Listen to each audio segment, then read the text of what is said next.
দলীয় নেতাদের অবহেলায় নিষ্ক্রিয় হয়ে যাওয়া আওয়ামী লীগের তৃণমূল নেতাকর্মীদের ঐক্যবদ্ধভাবে সক্রিয় করার উদ্যোগ নিতে সংবাদ সম্মেলন করেছে নিষ্ক্রিয় তৃণমূল নেতাকর্মীরা। চট্টগ্রাম প্রেস ক্লাবের এস রহমান হলে আয়োজিত এই সংবাদ সম্মেলনে বৃহত্তর রিয়াজউদ্দিন বাজার ইউনিট যুবলীগের সাবেক সাধারণ সম্পাদক সকির আলম বলেন, যে কোনো রাজনৈতিক নেতাদের উচিত তৃণমূলের ত্যাগী নেতাকর্মীদের মূল্যায়ন করা।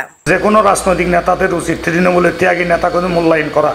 একটি গাছের শেকড় যেমন পুরো গাছের প্রাণ সঞ্চারে মুখ্য ভূমিকা পালন করে, তেমনি দলের তৃণমূল পর্যায়ে ত্যাগী নেতাকর্মীরা তাদের অগ্রণী ভূমিকা পালন করে থাকে। এ সময় তিনি আরো বলেন, বাংলাদেশ আওয়ামী লীগের তৃণমূলের ত্যাগী ও যোগ্য কর্মীরা আজ হারিয়ে যাচ্ছে।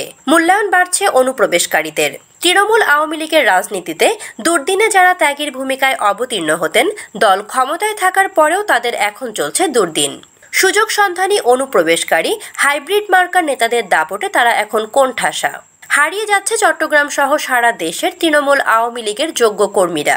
প্রাইম মিনিস্টারের তহবিল থেকে আমার নেতৃত্ব তহবিল অনেক নেতারা পাচ্ছেন, আনতেছেন, আমরা দেখতেছি।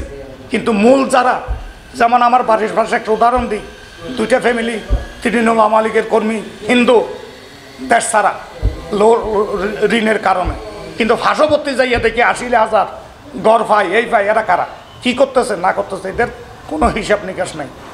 আর কোনো নেতাদের তৃণমূলের কোনো সুযোগ সুবিধা একটা দেখা করবে, তৃণমূল মানে তাদের জন্য বিষ।